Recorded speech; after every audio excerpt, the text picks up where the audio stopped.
I actually saw this years ago.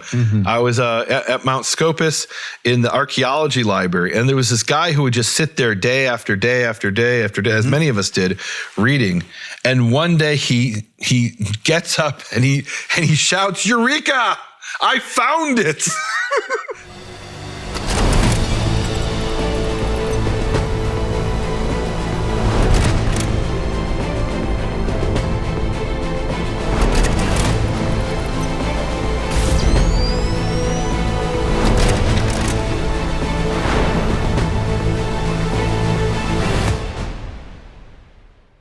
Shalom and welcome to Hebrew Gospel Pearls, episode 26, where we will be speaking about Matthew chapter 5, verse 19. What are you doing? You're playing cards? I'm holding my hand. You're holding your hand. I'm holding in my hand. Matthew 5:19, one of my favorite verses in the Gospel of Matthew, and I'm excited to talk about this. I can't wait. Matthew 5:19 is a game changer. It's a game changer, Nehemia. And I'm going to tell you what, the reason I'm holding these cards is, you know how people say they hold their cards close to their chest? Okay. No more holding the cards close to the chest. I'm going to tell you what's in my hand. What's in your hand? Do you ever play poker?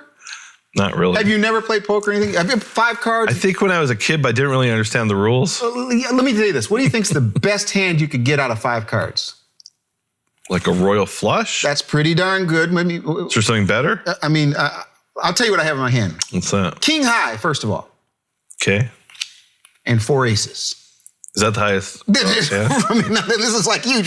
This is huge. 4 aces. And the reason I'm saying this, Nehemia, is that 519 was where you literally did something, and I know folks hear me say change the game, but you literally changed the game. And I actually sent a picture to you, and I want you to be able to share this picture. Because what you did was when you called from 518, you said, okay, Keith, well, let's study together again. I said, well, how are we going to study together again? And this is going to open up a door for you to do some explaining. You're going to have to do some explaining. Okay. So you said, okay, what we're going to do is we're going to go through the Hebrew Gospel of Matthew, and then we're going to check it letter by letter. Put up the picture, Nehemia. Okay. If you can. So here's the picture you asked me to put up. So tell us what we got here. Nehemia's got here, and I want you to help explain this. So there's 3 things that I have here. This is my desk. This is you saying, okay, Keith, you want to get serious about studying the Hebrew Gospel of Matthew? Here's what I'm going to ask you to do. You remember what you asked me to do? This over here is Shem Tov's Hebrew Matthew. This over here is a manuscript from... That's the British Library manuscript. Absolutely. And what's that over there to the left? So that there is from a book I put together called The Naming of Jesus in Hebrew Matthew, in which I went through a section of Hebrew Matthew letter by letter, showing people what kind of things essentially kind of helping people to understand what you would find in the British Library manuscript, how you could read it, what the different textual features are. And so I gave actually a chart there of, this is the letter Shen in this manuscript. This is what letter Tav looks like. This is the final Kaf. Yes. And so basically, so that anybody could take any section and be able to read it for themselves. This is so amazing. So you said to me, so Keith, what we're going to do is we're going to be checking letter by letter between the manuscript. And I've got that as a reminder because I'm saying what I don't remember. I mean, this is cursive. This is different than what I'm reading over there. So letter by letter, we're going to go through. And then this is when I found out something about Nehemia, guys. I found out something about Nehemia. Every once in a while, he Howards the text. No. What do you mean he Howards the text? Sometimes Nehemia will look at the text, the Hebrew will be there, and then he'll say, I'm just not 100% sure. Now, I'm going to let you explain Howarding the text. But go ahead, and then I'll give let's, to be fair to Howard, there's a challenge you have in dealing with manuscripts. There's a scholar of the Greek New Testament who says we have this embarrassment of riches. When you're dealing with a manuscript of Plato or Aristotle, you have 1, maybe 2 manuscripts, and there's not a lot of difference between the manuscripts because you only have a couple, right? And so they might be completely corrupt or difficult to understand because something's been changed, but you would never know it because you only have a very small number of manuscripts. In the Greek New Testament, we have thousands of manuscripts. In Shem Tov's Hebrew Matthew, we have 28. And in this particular section we're dealing with, we have 20. So what you do is you systematically compare the manuscripts and you try to figure out, okay, what does the original text, maybe not what Matthew wrote in the first century, but the original text, in this case, that Shem Tov wrote in 1380, because we have copies of what Shem Tov wrote. We don't have the autograph that Shem Tov himself copied, right? So we're trying to get back to that, what's called the Ur text. That's a German word, UR text, the original text. In this case, the Ur text of Shem Tov when he copied it in around 1380. So you're comparing and checking these different manuscripts and looking for the differences. And what you're looking for is errors. And you're trying to figure out, okay, if this is an error, if there's 20 manuscripts and 15 of them read one thing and 5 of them read another, and one of those seems like it's an error, then you go with the ones that make sense, right? Now, sometimes you don't. There's a principle in textual criticism called difficilio lectio. The more difficult reading is preferable. And why would it doesn't even make sense. Why would that be? Why would the more difficult reading be preferable? Because it's the nature of copyists to try to make things easier. So it's true copyists make mistakes all the time, but it's also the nature of copyists to see something they don't understand and say, okay, I'll fix this. And to fix what weren't really mistakes, what was intended in the first place. And the reason I call this Howarding, and I think it's why you call it Howarding, is really goes back to the book I wrote, the Hebrew Yeshua versus the Greek Jesus. So in the Hebrew Yeshua versus the Greek Jesus, Matthew 23, it says, the scribes and the Pharisees sit in Moses' seat, all therefore that they bid you observe, that observe and do. And you look in the Hebrew text, and instead of all therefore that they bid you, it says something to the effect, it's been years, so I'm paraphrasing it here. You can read it for me, Matthew 23, verse 2 and 3 in the Howard's text.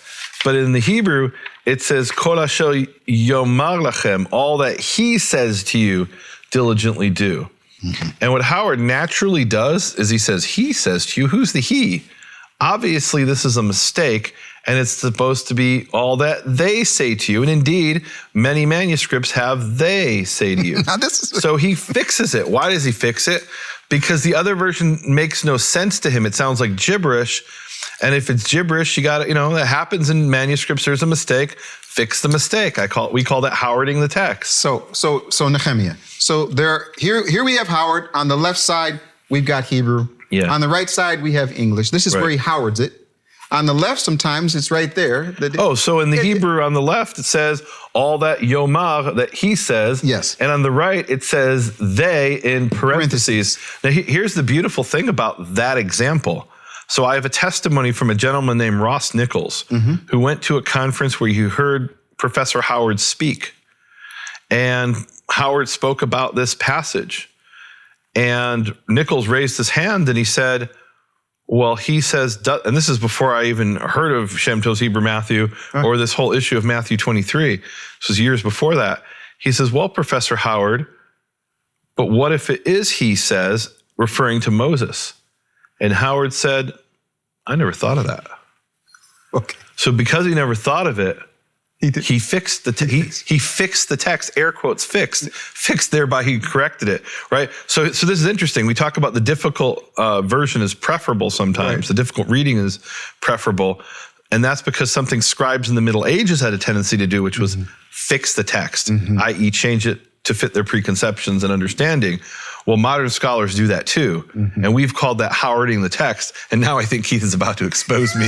Howarding the text. So there are times, so I'm going... You must not share this. I'm going to show letter by letter, hours, letter by letter. And what I want to say about that, Nehemia, is you gave me a chance to do something that I just wouldn't have had an opportunity to do had you not provided it. And you're like, okay, Keith, your job is to go behind me and go letter by letter, learning the cursive in that particular manuscript. There's so many different cursive. Semi-cursive. There's semi-cursive. Yeah. But then I thought to myself, I wonder if there's ever been a time where Nehemia has done this, outside. And I just happened to bring this.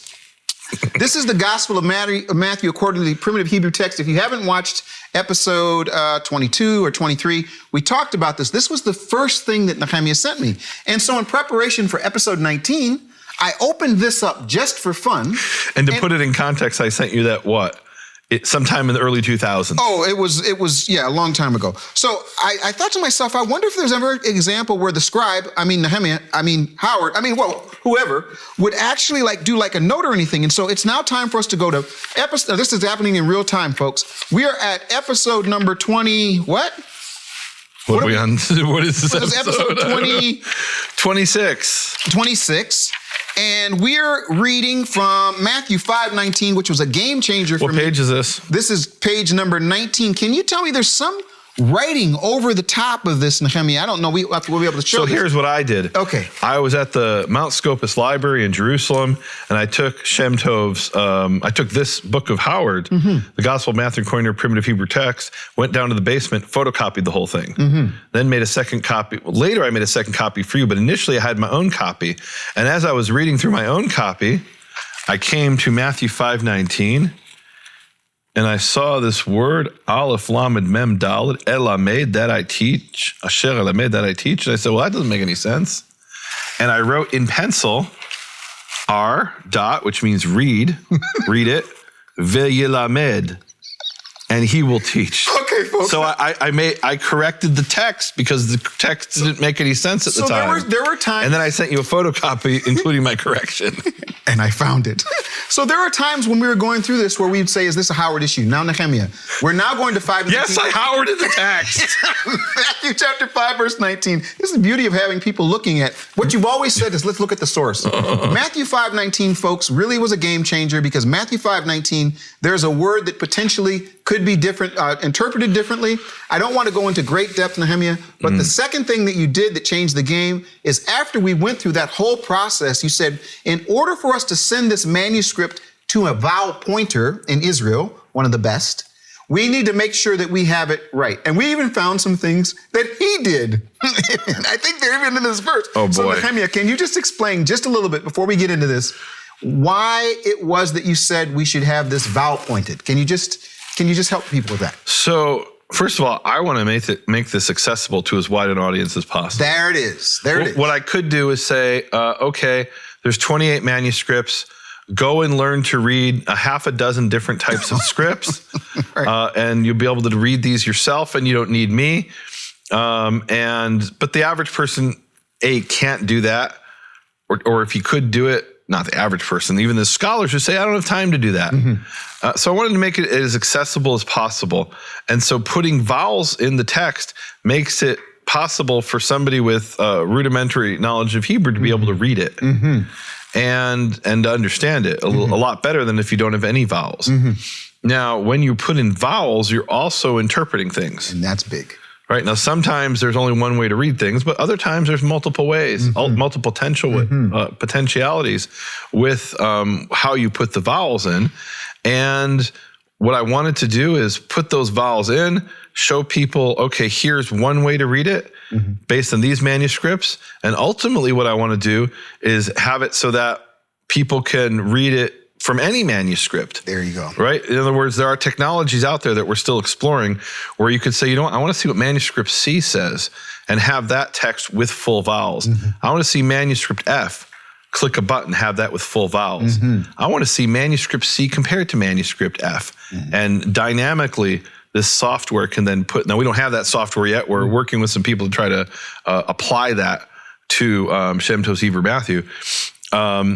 But make it so that people have access to this kind of, and I'm looking here at a spreadsheet, literally an Excel spreadsheet that has hundreds and hundreds of columns, and each column is a different word in a different manuscript. And this kind of blew me away when we were preparing this.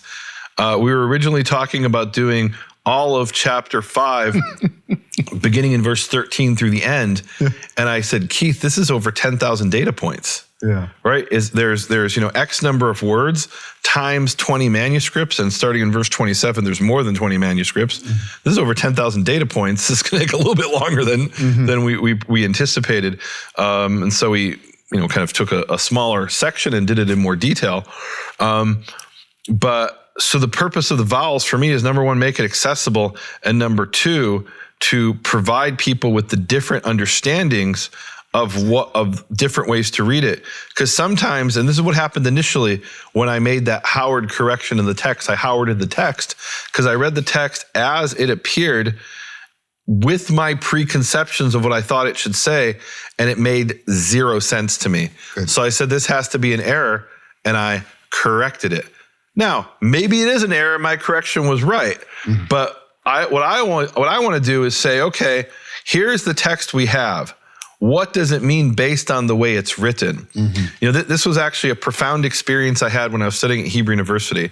I had this class, and in the class, the professor was talking about one of the great scholars of the mid-20th century who was a professor at Hebrew University. And what he was famous for was correcting the text. And I don't mean the correct of the Gospel of Matthew. He was correcting the text of Amos. He was correcting the text of Isaiah. He was correcting the text of the Torah. He would read a passage and say, that can't be what it means.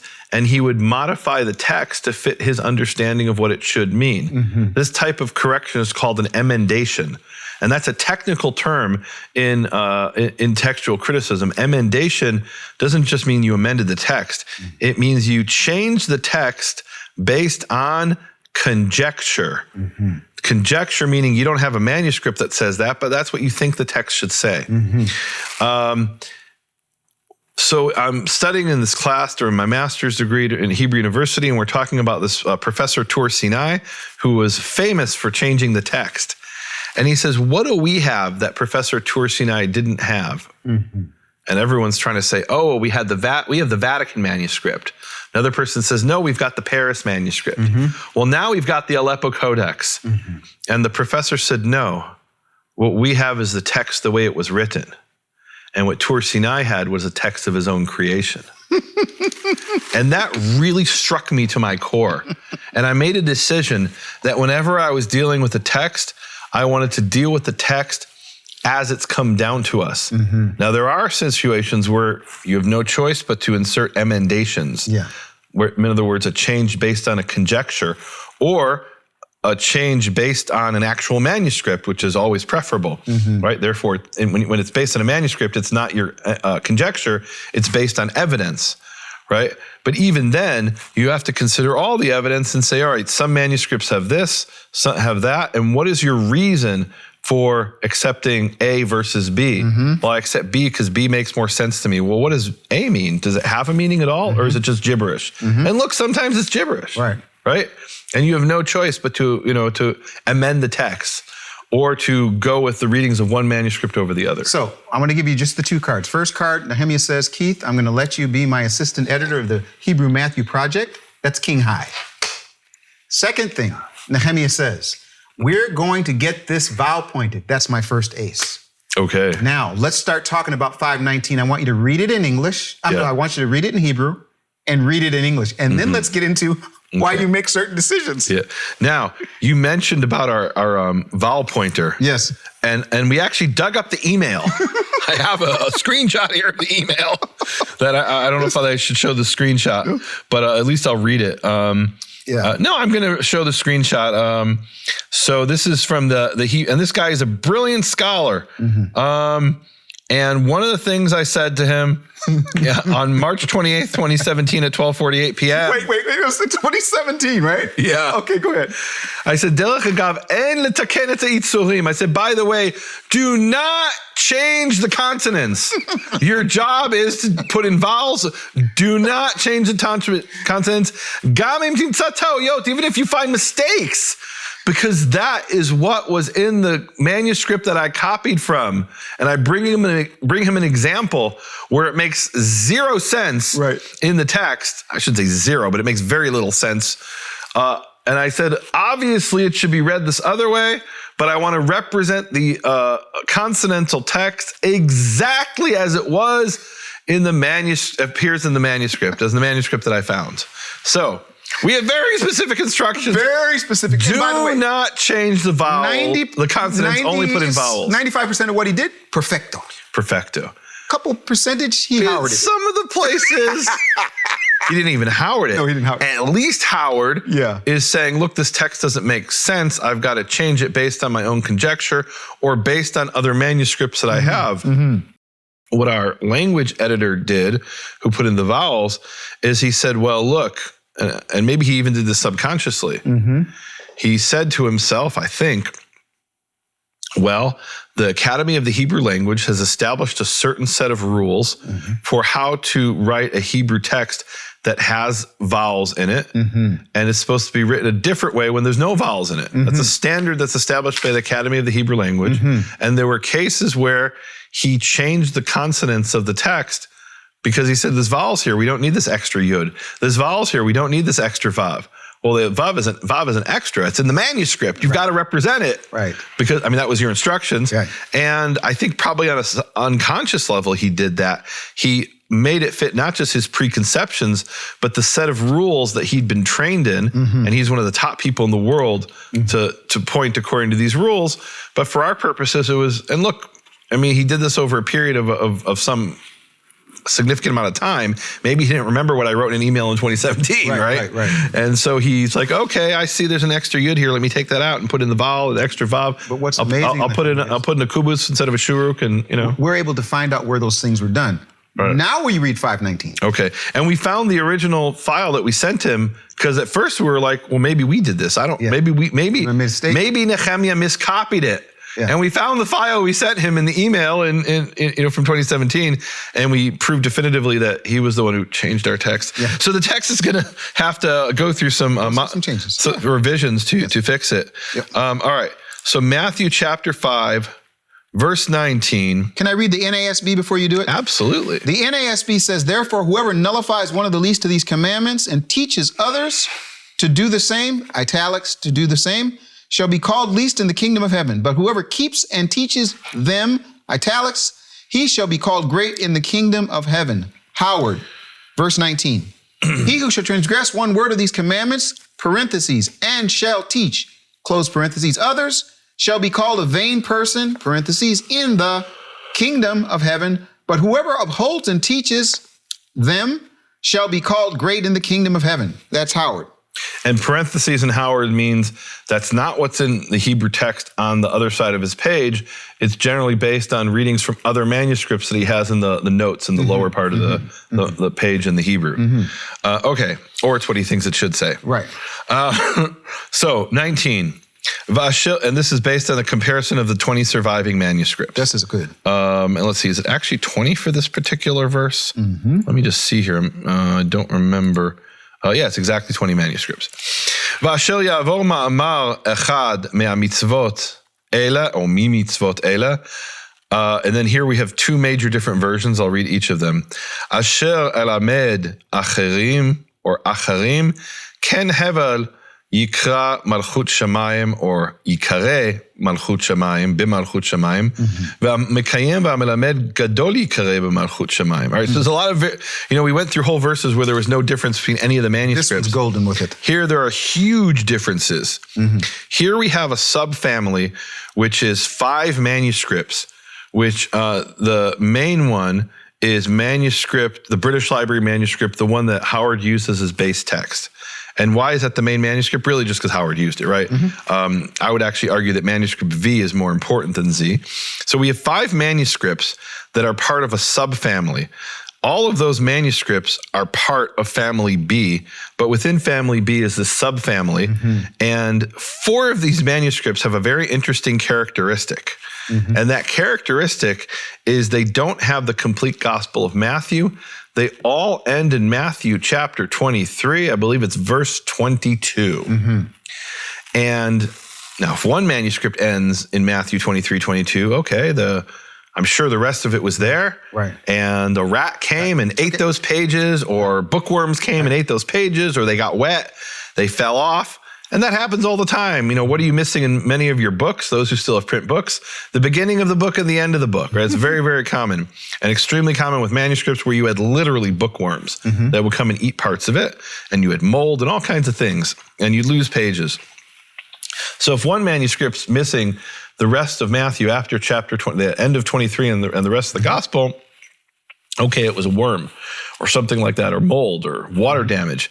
Well, we have 4 manuscripts that all end in Matthew 23, 22. What does that tell you? That means they're all copied from a single source. And it's possible that that source is one of those 4 manuscripts. What's interesting is the 5th member of that group, manuscript V, is identical in almost every detail to the other 4, except it goes all the way to the end of Matthew. Now, you can be sure manuscript V was not copied from those other 4 because it didn't, and where else would it get the end of Matthew? Right. It didn't get it from the British Library manuscript. The British Library manuscript doesn't have it. So this subfamily of manuscripts, and look, Howard only knew about 2 of these, Z and C. He didn't know about N, T, and V. Where are those from? Different places. I'd have to look up what I don't remember off the top of my head what those codes stand for. Right, it's 28. I can't remember where they all, I have a list. All 5 of those manuscripts, the Z subgroup, or maybe the V subgroup, it's better to call it, they all have a different reading than the rest of the manuscripts.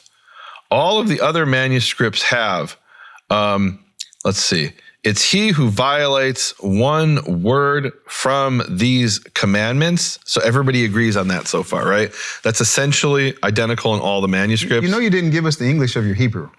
Oh, I didn't? No. Oh, I thought you did it on purpose because you didn't want to go to the controversy. Oh, no, I thought I had translated it because I was reading it and understood it. All right, so let's read the 2 possibilities, okay? Did you guys hear what he just said? Right. So let's read the 2 possibilities. So let's read first the majority reading, which is both families A and B. Remember we talked about those 2 families? A and B both have the same thing. More or less, right? I mean, there's some differences. He who violates one of these commandments, and some manuscripts have the least of these, the smallest of these commandments, and shall teach others, son of emptiness. And we'll come back to son of emptiness. Son of vanity, son of emptiness, he will be called in the kingdom of heaven. And he who keeps and teaches great, he will be called in the kingdom of heaven. That's the majority reading with with minor variations, right? Some of the manuscripts don't have the word least or small.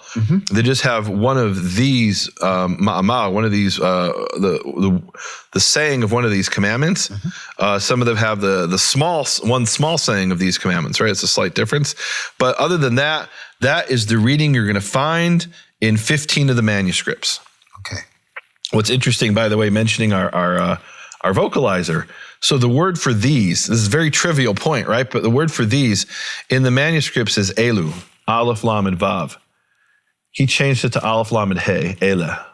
Because ela is standard in modern Hebrew. But the manuscript, all 20 of the manuscripts say elu. Actually, one of them, there's a worm, literally a worm that ate part of it, so we don't know. But 19 of the manuscripts have elu or ha-elu. So he actually changed a consonant based on what he considered to be standard Hebrew grammar, modern Hebrew grammar, and we're trying to represent what's in the manuscripts. All right, now here's where the difference comes. So teaches one of the least of these commandments or the smallest of these commandments, or literally it's one word of this, so it's either one word of these commandments or one small word of these commandments, right? And then there's 2 versions here. The majority version, both families A and B, says, V'yilamed acherim ken, and shall teach others so, hevel yikareh b'malchut shamayim. Emptiness he will be called in the kingdom of heaven. Now we're going to get back to emptiness, and so let's not focus on that for a minute. But he will teach others. In other words, anybody who violates one small word of these commandments, or just one of these commandments, whether it's small or not, right? It's 2 different versions, and shall teach others so, he will be called hevel in the kingdom of heaven. He will be called vanity, emptiness, breath in the kingdom of heaven. Okay, so that's the majority reading. Then we have the Z subgroup, which is 5 manuscripts. And when I originally read this, I said, this is an obvious textual error. It's an obvious mistake. It makes no sense. Read it v'lamed according to the majority. And that's what you found there in that photocopy of my photocopy where I wrote notes, right? You're a Masoretic. I wasn't Masoretic. I was a Howard here, but all right. You were giving me notes. I was Howarding it, right? However, later I asked the question, all right, I understand that this could be a mistake, but what if it's not a mistake? If it's not a mistake, what could this possibly mean? right? This is, what do I have that this scholar, which Torsi and I didn't have? I have the text that it's come down to us, right? Instead of creating and fashioning a text according to my own understanding of what it should be, is there some way I can make sense of the text, right? And maybe it is an error, but let's first consider the possibility that it's not. And I realized, I had this incredible realization that, wait, this could make perfect sense. And what would it mean, the Z group representing 5 manuscripts? He who violates one word of these commandments that I teach, acharim, I will utterly destroy. Now, if you read it as acherim, others, which is what it would mean in the context of the other 15 manuscripts, it makes no sense, right? Why doesn't it make sense? Because it would mean he who violates one word of these commandments that I teach others. That I teach others. I don't know what sense it can make, right? Maybe it does make sense to somebody. To me, it was kind of like what Howard said. Yeah, Matthew 23, 2-3 doesn't make sense. Let's put the correct translation in parentheses because our Hebrew doesn't make sense. But I realized we don't know what the vowels are. We don't have the vowels in the Shem Tov text, and maybe what it means is. Acharim rather than acherim. Acharim is from the word cherem, to destroy. Acharim, I will utterly destroy. So could that be what Yeshua is saying? So, card number 3. Yes. When you said to me that there was the possibility of that for 519, what I said to myself is there's no way we can deal with that translation unless we look at all of the possibilities of what you're actually looking at. And what you did, I want to say thank you again, Nehemia, because you brought in Nelson, who was a research assistant, and we sat down and we went for hours. I mean, we literally went back and forth on this verse. And I want people to get a chance in this next section to do what I did with you, what you did with Nelson and I. And what you did, literally, I just say this, it changes the game for appreciation of these manuscripts, and not only the manuscripts, what you went through to get access to them. Can you just explain one more time? There's some people that don't know the story. Howard had 9 manuscripts. And what did you have to do to get access to the other? So 19 manuscripts. What did you do? Give me just some of it. This is important. Let me tell you why this is important also, folks. We're at the end of season 2 with this episode. Yeah. Can I tell them that? Can I talk about it? I mean, we're at the end of season 2 with this episode, which means we did season 1, which is 1 through 12. We did the Biblical Beatitudes series, which we called a season onto its own. So it would make this the end of season 3. I'm sorry, season 3. We go back and forth on this. Meaning chapters 1 through 4 of Matthew would be season 1. Yes. The Beatitudes by themselves, 5, 1 through 12 is season 2. And now 5, 13 through 19 is really a theme unto itself. It's a theme unto itself. And I think if we don't do anything else, 5, 17, 18, and 19, at that time. Yeah. But Nehemia, so in getting access to those other manuscripts, which it literally changed the game for us. You said, let's now look at the manuscripts. Right. That was ultimately why you said, let's do Hebrew Gospel Pearls. Let's compare and contrast everything we have. What did you have to go through? So here was the process. And if I did it today, it would be slightly differently. But what I had to do at the time is, first of all, I knew that Shem Tov's Hebrew Matthew was part of, Hebrew Matthew was part of a book Shem Tov wrote called Eben Bochan. So the first thing I did is I sat down at the National Library of Israel and the Institute of Microfilmed Hebrew Manuscripts, and I pulled up on their Aleph computer system, which we could say Aleph of blessed memory because you brought me down there. No, not just down there. Their computer system called Aleph no longer exists. I was actually there at the library in Jerusalem when they announced that they were imminently about to end this system. And one of the scholars who was down there said, you don't understand, 80% of the new discoveries in Jewish studies take place in this room using Aleph.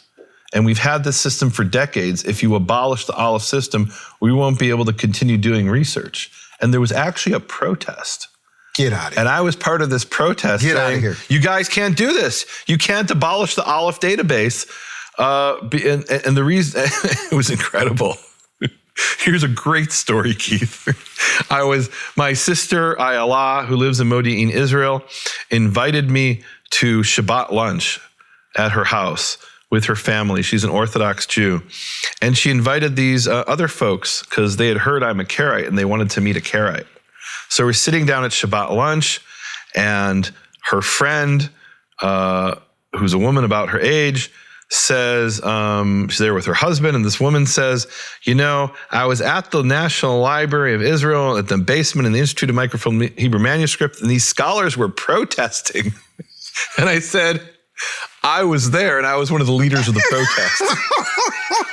So back up about 15 years before this protest, quite a few before that, I'm sitting there typing away on the Aleph database of blessed memory, and I'm looking for every manuscript of Shem Tov's Hebrew Matthew. That's number one. And then what I have to do is I fill out this little petek, this little piece of paper, and I hand it to the librarian, and they disappear. And they come back with a microfilm. Yes. And I pull out the microfilm and I go through the microfilm looking in Shem Tov's Hebrew Matthew in Evan Bochan, the book that Shem Tov wrote called The Touchstone. I'm looking for Shem Tov's Hebrew Matthew. Sometimes it's a manuscript of Shem Tov's book, and it ends in chapter 5, and it never gets to Hebrew Matthew. Why does it end in chapter 5? Because worms came and ate those pages, right? So it doesn't include Hebrew Matthew. So I go through every manuscript of Shem Tov's Hebrew Matthew, of Evan Bochan, to find the ones that have Shem Tov's Hebrew Matthew. And then I say, let me take this one step further. Let me look for everything in the catalog that mentions Brit Chadashah, New Testament, that mentions Matthew, and I go through dozens and dozens of microfilms looking to see what they have. And I find all kinds of interesting things. I find there's the Gospel of Matthew in this University of Stockholm or something like that, somewhere in Sweden, I don't remember where even. I find all these different Hebrew New Testament texts. And then but I'm not finding their Shem Tov's Hebrew Matthew. And then I start looking for anything that mentions collections, because here was the Achilles heel. Not everything was fully cataloged that I needed to find. What do I mean by cataloged? So a lot of times there was a Jew in the Middle Ages who maybe he was a doctor or he was some kind of government official, but he was also a scholar in his spare time. And he would go to the local scribe and he'd say, I'm interested in this subject. Can you put together a manuscript for me? And these weren't printed. These were custom handwritten documents. Put together a manuscript for me that has something on grammar, something on Jewish arguments with Christians, something on history, maybe a little bit about Bible commentary. And the scribe would go to his shelf and he would pull out different books and he would copy all or parts of those books into this manuscript. And so you have a certain type of manuscript that is a kovetz, a collection. And what are in those collections? Sometimes we have detailed information of what's on every page. Sometimes we don't. Sometimes the catalog just says collection. So I went and looked at dozens, maybe hundreds of these collections, looking for Shem Tov's Hebrew Matthew, thinking maybe it's in there.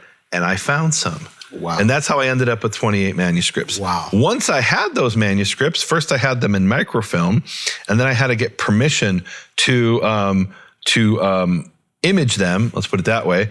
And in some cases, back then, the only way I could get images is they'd say, well, we can't give you permission to take a photocopy. That's what people could do back then.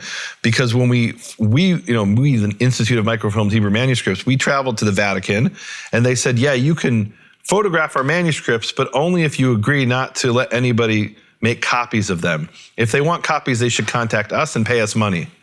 And I ended up contacting numerous libraries, and in some cases, I bought my own black and white microfilm. This is before digitization.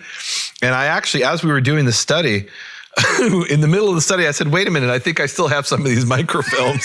And I went and pulled out from a shelf, and I had a box that said microfilms on it, and I opened it up, and I found a bunch of microfilms. Some of these microfilms I've had for over 15 years. And I realized, wait a minute, I have those digitized, but that was digitized back 15 years ago. I could do a lot better today. We have much higher resolution. So I sent them away to a company. I haven't gotten them back yet, but I sent them away to this company to redigitize some of those manuscripts. But in order to do the basic work that we're doing, first I had to do that painstaking legwork in which I spent hundreds of hours looking through things 99% of what I opened up had nothing to do with Shem Tov's Hebrew Matthew, but I wouldn't know that until I looked through it. And I was able to eventually collect a list of 28 manuscripts that have Shem Tov's Hebrew Matthew or portions of Shem Tov's Hebrew Matthew. So you've went through that whole process, Nehemia, and I asked you that question because we're just about to go to the real, what I call the money ball, which is you showing us the process and some of the comparing and contrasting. And this is an even number episode, 26. So the plus is going to be on nehemiaswall.com for real this time. Absolutely. Okay. And in the plus, we get to share some really cool things that we didn't have time to get through here. I see we're a little bit over time as it is. Yeah. But Nehemia, the reason I say that it's important, I said I got two more cards here. I got two more aces for your plus episode that I want to share with people. I want people to understand that the process that we've been going through for years and the process that you've gone through for years, decades now, is a painstaking process. But man, I'm telling you, the pearls that are coming forward are... Look, this is actually something a lot of people don't understand about scholarship. They think it's all exciting and fun. And there's part of it that's exciting and fun, but 98 or 99% of it is back in the day, sitting in the library, day after day after day, hunched over books, writing notes, hunched over a computer, writing notes. And today, I said back in the day in the library, now a lot of it's done from home because of COVID over the internet, but it's hunched over a computer, hunched over books, taking notes. And I actually saw this years ago. I was at Mount Scopus in the archaeology library, and there was this guy who would just sit there day after day after day after day, as many of us did, reading. And one day he gets up and he shouts, "Eureka! I found it." And this is a guy who had been sitting there for months, for years, doing research, trying to put together the pieces of different pottery and look in books and try to find the parallels. And one day, just like that, he found it. Wow. And it's a lot of that.